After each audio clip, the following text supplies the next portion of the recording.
Welcome back to an ongoing series where I take a look at some of the more unpopular and disliked episodes of Doctor Who and try to defend them. This time I'm finally going to cover one of the most infamous, polarising episodes of New Who. Yes, it's time to finally talk about Kill the Moon. God help us all. This is going to be a long one.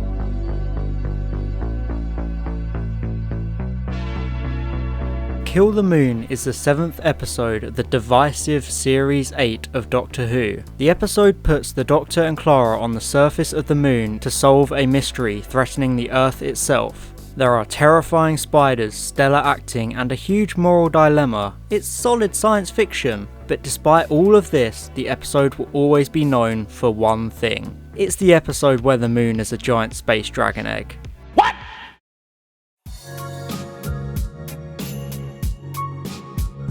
I have to start this by addressing the space dragon in the room. One of the biggest reasons people hate Kill the Moon is the reveal that the moon is an egg. Yep, that's right, the moon is an egg. No, you're not watching Game of Thrones. You told me the moon was an egg, Khaleesi. About halfway through Kill the Moon, the Doctor discovers that the moon has gained huge amounts of mass because there is a creature growing inside it. It would be a bit of an understatement to say people didn't like this. The moon being an egg is actually a pretty good sci-fi concept. It's unique and creative, but the execution in this episode isn't as good as it could have been. One of the worst parts about it is the very last thing we see of it. Once the egg hatches, the space dragon thing flies away and leaves another egg. What? It leaves an egg straight away. What weird biology even makes that happen? To put that in perspective, that'd be like a human baby being born and then shooting out its own full-size baby a couple of seconds after. It's physically impossible, but that's just one of the many scientific inaccuracies in this episode. The other big reason people hate Kill the Moon is because it has an unforgivable amount of science that is just plain wrong. The episode wants us to believe that the spider germs are a single-celled organism. This is pretty much impossible. They're the size of badgers, have teeth, and can spin cobwebs along with climbing walls. I don't think you need to be a scientist to realise there's something a bit wrong with that. The biggest single-celled organism in the known world is a bit of algae that can grow up to 12 inches, but it's just a plant. I don't see it crawling up and down the walls eating humans alive. There are plenty of other scientific inaccuracies in the episode I could mention. Too many. But to that I say, so what? The physics of Doctor Who have never been the same as the physics of our real world. The TARDIS can appear and disappear from nowhere, changing its mass. So it's not outlandish to believe the moon can gain mass. The Doctor even lists possible causes. How can the moon put on weight? Well, lots of ways. Gravity bombs, access alignment systems, planet shellers. For all we know, the new egg isn't the same size. It could just be closer to Earth, therefore simply looking the same size. It's just a matter of perception. To be honest, people are justified in hating the episode for its scientific inaccuracies. That being said, Doctor Who has never exactly been a bastion of true science. There have been worse scientific inaccuracies in a lot of other episodes. The problem with Kill the Moon is that it just kind of throws it all right at you. It's unexpected and it makes the viewer uncomfortable because you can just tell the science isn't quite right, even though the episode is playing it off as fact. This is a shame because the concept of the moon being an egg is quite interesting and the episode in general is actually pretty good.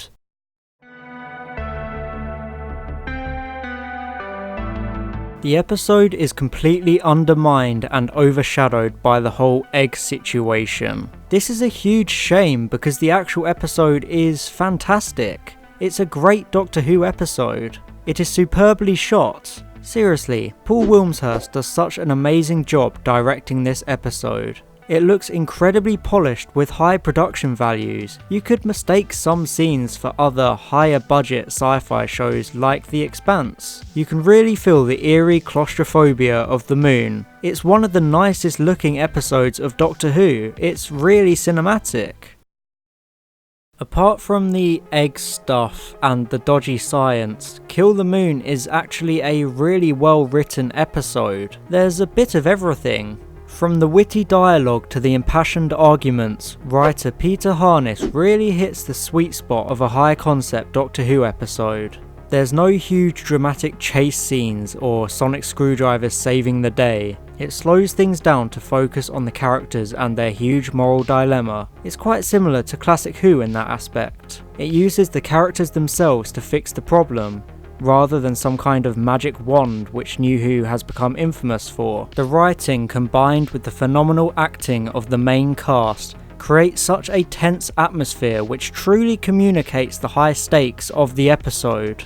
You really understand how big of a deal this is, and how much pain Clara and Lundvig are feeling when they are faced with this impossible decision. Jenna Coleman probably should have got a BAFTA or an NTA for this episode. Not only does she absolutely kill it during the scene where she argues with the Doctor, she does an amazing job throughout the entire episode. You really get a sense of how betrayed Clara feels by the Doctor. It shows the consequences of travelling with the Doctor. That lifestyle isn't all sunshine and flowers. There are real consequences that are often glossed over. It's rare that a companion calls the Doctor out on their flippant, inconsistent morals. Clara was the first companion to do this regularly. This episode was kind of a watershed moment for the morally grey storytelling Moffat began to use heavily for the Capaldi era. The Doctor needs to be held accountable more than they are. They often make immoral decisions without thinking about the effect they'll have on the people around them. Kill the Moon is a hugely important episode for both the 12th Doctor and Clara.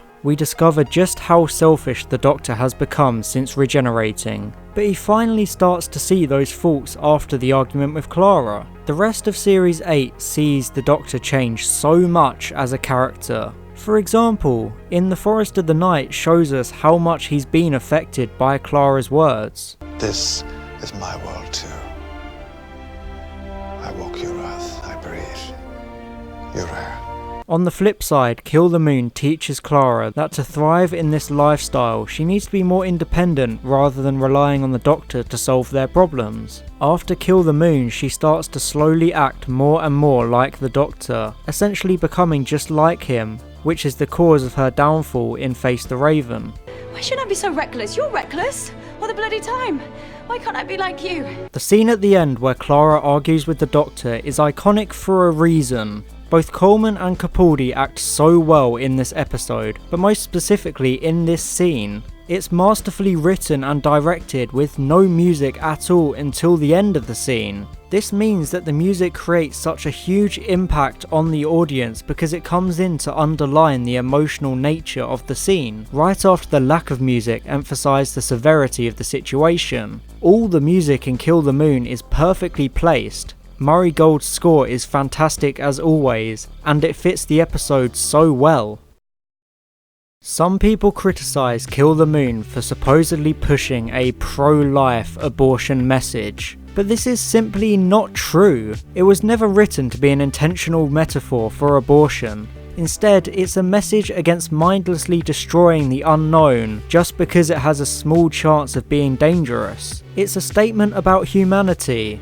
Our species is scared of the unknown because we don't know if it's safe. Kill the Moon is about humanity going beyond its fears and wanting to explore the unknown again. It's not about abortion, although I can totally understand why people draw the comparison. It's easy to look at the episode and see it as Doctor Who's way of addressing the ever topical abortion debate.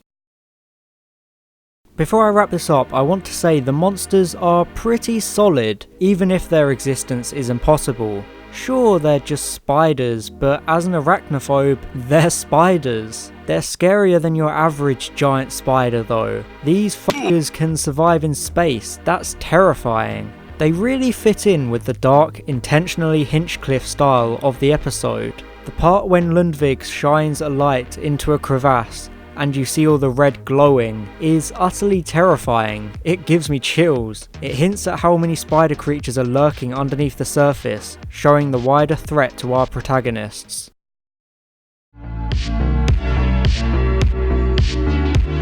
Kill the Moon is actually a good Doctor Who episode. I'm not surprised that critics loved it upon release. It is well written, and Wilmshurst's eerie cinematic direction transforms it into an amazing looking episode. Both Coleman and Capaldi put in fantastic performances that are genuinely award-worthy. The story is not about abortions, it's about Clara and the Doctor's characters and their wider story arc. I feel like people just get hung up on the science of the episode. I'm not saying they're wrong, it is hard to ignore these scientific issues, but if you can manage to suspend your disbelief for 45 minutes, you can easily enjoy the episode quite a lot. For me, there are honestly more pros than cons.